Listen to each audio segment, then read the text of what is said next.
Bien-aimés de Dieu, nous voici dans la 82e leçon et nous parlons aujourd'hui de l'épître de Paul aux Hébreux. Cette épître, ainsi que celle de Jacques, a été écrite à des Juifs chrétiens. L'épître de Jacques a été écrite aux chrétiens juifs éparpillés à l'étranger, alors que l'épître aux Hébreux a été écrite à l'intention des chrétiens juifs de Jérusalem. Elle a été écrite avant la destruction de Jérusalem dans l'an 70, alors que le temple juif était encore dans toute sa splendeur.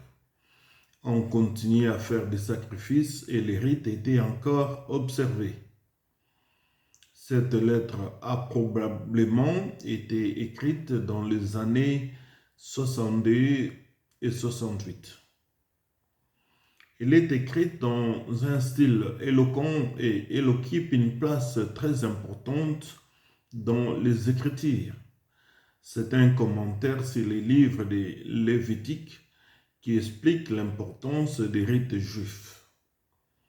Cet épître nous enseigne que nous sommes passés du domaine des ombres dans celui de la réalité. Vous savez que quand on parle de l'ombre, on parle par exemple de la loi qui était l'ombre de ce qui devait venir.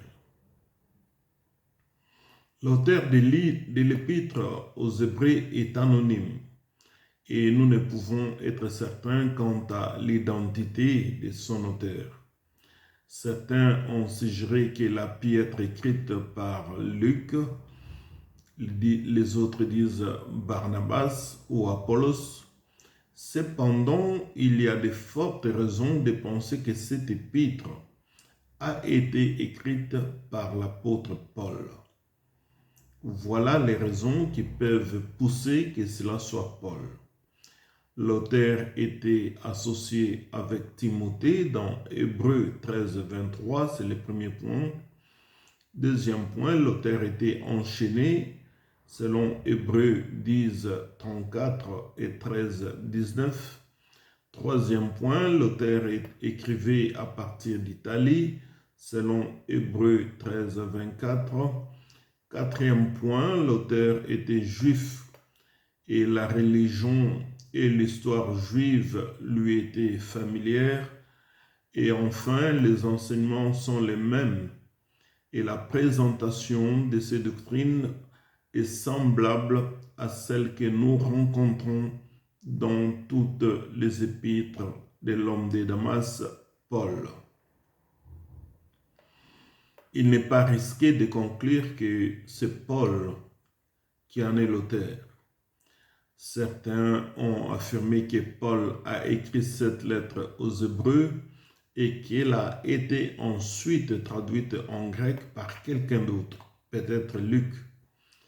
Ceci expliquerait la différence, si toutefois il en existe une, du style utilisé en langue grecque, nous pouvons tout à fait accepter cette supposition. Le thème de l'épître est double.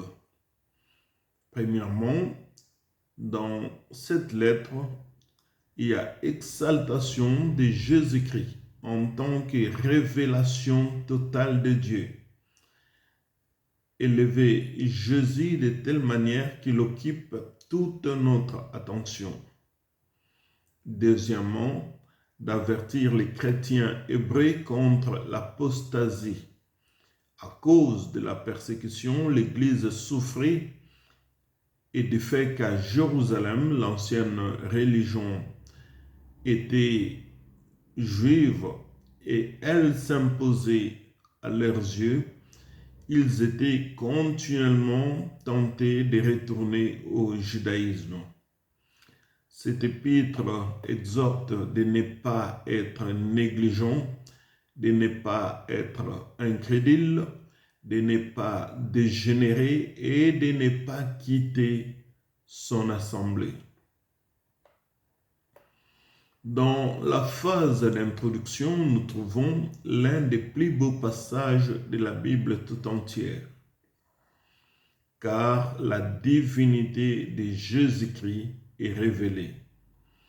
Il est écrit ici que Jésus reflète la splendeur de la gloire de Dieu et la représentation exacte de la nature ou de la substance de Dieu. Nous avons en Jésus-Christ l'expression de la nature essentielle de Dieu. Ce Dieu invisible s'est fait connaître par le Fils visible. Nous trouvons en Jésus-Christ tout ce que Dieu est.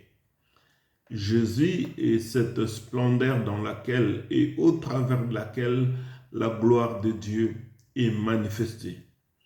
Jésus a dit à Philippe, « Celui qui m'a vu a vu le Père », selon la version ioannique au chapitre 14, le 9e verset.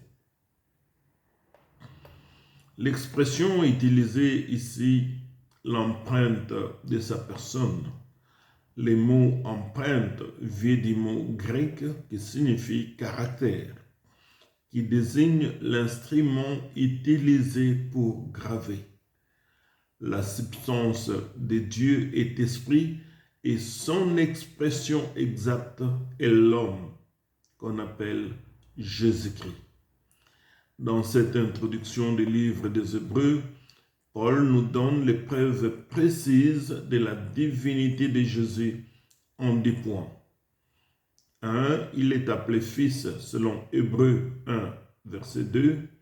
2. Il est appelé Dieu selon Hébreux 1, verset 8. 3. Il est appelé Seigneur selon Hébreux 1, verset 10. 4. Il a créé le monde et l'univers selon Hébreux 1, verset 10. 5. Il soutient toutes choses selon Hébreux 1, verset 3. 6. Il est le sauveur des pécheurs selon Hébreux 1, verset 3 toujours. 7. Il est l'empreinte de la personne de Dieu selon les mêmes chapitres et mêmes versets. Il est l'héritier 8 de toutes choses selon Hébreux 1, le verset 2. 9.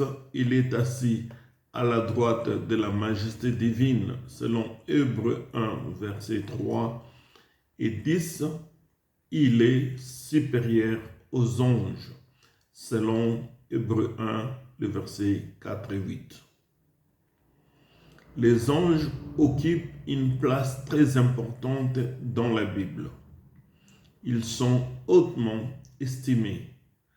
Nous trouvons ici une comparaison entre les anges et Jésus-Christ. Le verset 5 met en relief la grandeur de Jésus-Christ par rapport aux anges. La supériorité de Jésus sur les anges est manifestée de 5 manières. 1. Les anges sont des serviteurs, alors que Jésus-Christ est le Fils engendré selon Hébreux 1, le verset 5. 2. Les anges ont reçu l'ordre d'adorer Jésus. Jésus est celui que les anges de Dieu adorent, selon Hébreux 1, le verset 6. 3. Les anges sont des créatures, mais Jésus-Christ est le Créateur, selon Hébreux 1, le verset 7 à 12. 4. Les anges sont des serviteurs, et Jésus-Christ est l'auteur du salut, selon Hébreux 1, le verset 13 et 14. 5. Jésus est celui qui dirigera toutes choses. Les anges ne sont que les serviteurs, selon Hébreux chapitre 2, le verset 5. Le rôle des anges est donné au verset 14. La Bible dit, ils sont envoyés par Dieu pour servir les héritiers du salut. Nous avons déjà parlé des anges, de la création des anges, et nous avons insisté que les anges obéissent qu'à Dieu Et regardez, ici, nous les lisons, ils sont envoyés par Dieu pour servir les héritiers du salut. Ils servent Dieu. Les anges sont inférieurs à Jésus-Christ ainsi qu'aux héritiers du salut. Les anges sont glorieux et puissants, mais Jésus-Christ est plus glorieux et plus puissant. Il est d'autant supérieur aux anges. Bien-aimés de Dieu, à partir du chapitre 2, il y a une mise en garde plutôt solennelle contre la négligence. Hébreux chapitre 2, le verset 1 à 4. Si la parole annoncée par les anges était véritable, à combien plus forte raison la parole annoncée par Dieu, appuyée par les témoignages des signes, miracles et dons du Saint-Esprit. La négligence pourrait signifier que l'on n'apporte pas d'attention à la prière, à la lecture de la Bible, à être présent aux réunions, ainsi de suite. Cela pourrait aussi signifier que l'on devient négligent à cause de notre amour pour le monde. Le salut est non seulement grand, mais il est encore si grand. Pourquoi est-il si grand? Voici les 5 raisons qui font du salut quelque chose de très grande importance. 1. Il n'y a qu'un seul salut, il n'y en a pas d'autre. 2. C'est le prix qui a été payé pour l'obtenir qui lui donne sa grandeur. Jésus a donné sa vie sur la croix pour que nous ayons le salut. 3. Il concerne le monde entier. Il est pour tous les hommes, quelle que soit leur classe sociale, leur couleur de peau ou leur culture. 4. Il sauve complètement et il régénère l'homme. 5. Il a la puissance de sauver tous les hommes, quelle que soit la profondeur du péché dans lequel ils sont tombés. Nous ferons mieux de ne pas oublier ou de nous éloigner de la parole qui est annoncée, car si nous la négligeons, nous sommes perdus, nous n'échapperons pas au jugement. Pour amplifier l'idée de l'humanité de Christ, par le fait que Christ est devenu fils de l'homme afin que les hommes deviennent fils de Dieu, il a pris notre nature afin que nous puissions avoir la sienne. Christ n'a pas pris la nature des anges parce qu'il n'est pas venu pour les racheter. Il est venu racheter l'homme et il a pris l'apparence d'un homme. Il a vécu en tant qu'homme, est mort comme un homme et en tant qu'homme, il est notre seul médiateur selon le livre de Timothée, le chapitre 2, le 5e verset. Il est juste que dans nos études, nous portions l'accent sur la divinité de Jésus-Christ. Cependant, lorsque nous le louons en tant que Dieu, nous ne devons pas oublier son humanité. Il a pris part à nos faiblesses. Il a connu l'extrême fatigue, la solitude, les sentiments d'être rejeté. Il a connu la faim, il a connu la soif, la tentation. À cause de cela, il est capable de nous fortifier quand nous avons de tels besoins. Il est un grand prêtre plein de compassion et de pitié. Par rapport à Moïse, Paul montre ici la supériorité de Christ sur Moïse. Moïse était considéré comme sauveur et conducteur d'Israël. En tant que tel, il avait été l'apôtre de Dieu pour les Israélites. Dans l'ordre d'importance, il était leur grand prêtre. Aaron qui servait de médiateur entre le peuple et Dieu, Moïse a sauvé les Israélites de la mort physique et de l'esclavage. Mais par contre, Jésus sauve les croyants de la mort spirituelle. Aaron allait une fois par an dans le Saint des Saints mais il ne pouvait pas y conduire le peuple. Jésus a ouvert la route qui nous amène dans la présence de Dieu. Voilà ce qui est clair. Moïse était un fidèle serviteur dans la maison de Dieu. Jésus-Christ est le Seigneur qui règne sur la maison de Dieu. C'est aussi lui qui construit la maison. Il est digne de recevoir davantage d'honneur.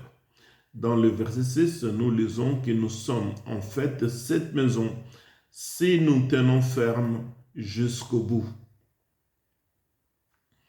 Quand on parle de tenir ferme jusqu'au bout, cela signifie que si l'on ne tient pas ferme, on peut être perdu. Donc, nous voyons ici qu'il est nullement dit qu'il existe une certaine sécurité éternelle, une fois sauvé, sauvé pour toujours. Cela ne cadre pas avec ce verset, parce que dans ce verset, on nous dit tenir ferme jusqu'au bout. Paul met en garde contre l'incrédulité. Le chapitre 3 nous exhorte à écouter la voix de Dieu et lui obéir. Moïse a conduit les enfants d'Israël dans le désert jusqu'à la frontière de la terre promise. Ils n'ont pas pu entrer dans Canaan à cause de leur incrédulité. Vous savez, peuple de Dieu, le péché d'incrédulité est grand. Notez l'expression du verset 12, un cœur mauvais et incrédule. L'incrédulité, c'est le mal, c'est un péché. L'incrédulité revient à dire que Dieu est un menteur. L'incrédulité amènera beaucoup dans le tourment. L'incrédulité dérobe aux croyants la joie, la paix et la puissance auxquelles ils ont droit. Le verset 13 du 3e chapitre nous montre que le péché est trompeur. Et en tant que tel, le péché endurcit les cœurs. Il nous est dit de nous exhorter les uns les autres tous les jours.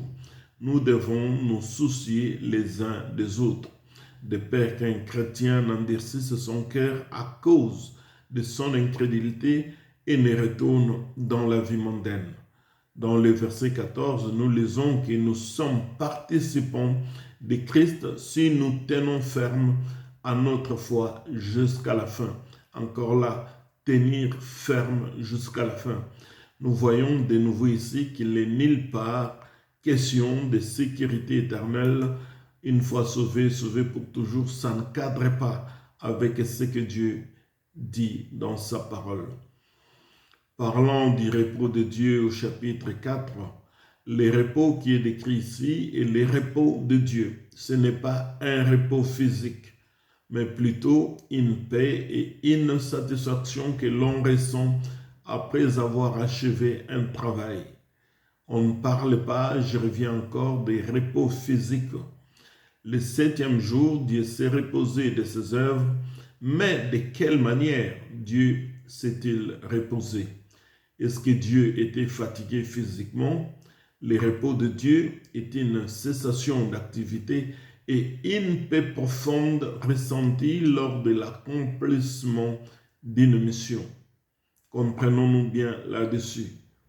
Quand on dit Dieu s'est reposé, ce n'est pas que Dieu était fatigué, mais il s'agit de la cessation d'activité et une paix profonde ressentie lors de l'accomplissement d'une mission. C'est le repos du cœur qui ne vient qu'au travers d'une foi profonde en ce que Dieu a fait. Dieu a un repos pour son peuple, selon le verset 9. Ce repos devient réalité dans le cœur de l'enfant de Dieu, né de nouveau. C'est le repos du Saint-Esprit. Le verset 11 nous dit de nous efforcer d'entrer dans les repos. Quand on parle de s'efforcer, c'est un verbe qui nous indique à travailler, à agir, à fournir un effort. C'est en fait une exhortation à ne pas devenir négligent et à ne pas désobéir à Dieu. il est question de croire à Dieu de tout notre être.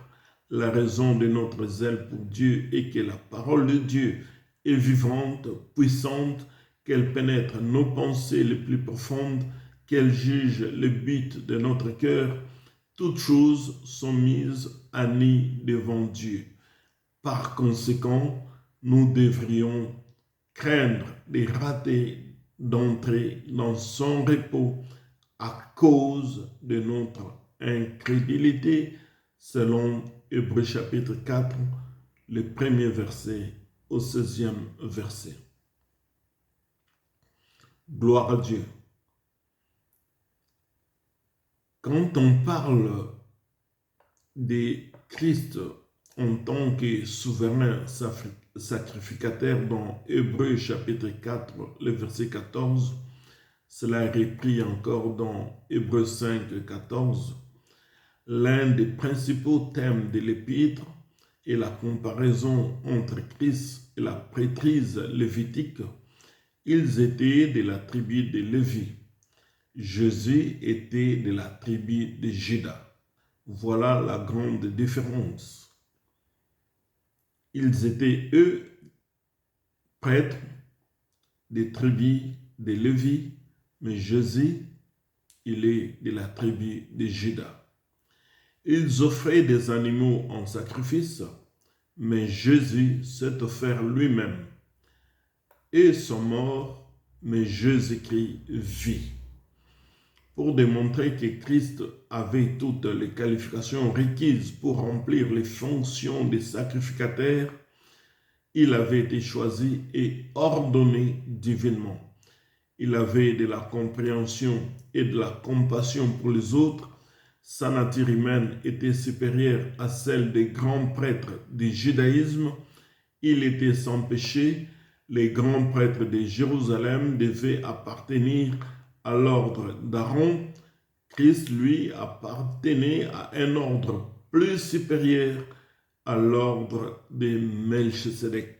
Il était en tout point supérieur à la prêtrise lévitique. Voilà que l'écrivain aux Hébreux déclare qu'ils sont devenus lents à comprendre et qu'ils sont encore des bébés dans la foi. Par conséquent, pour eux, ces vérités spirituelles sont difficiles à comprendre.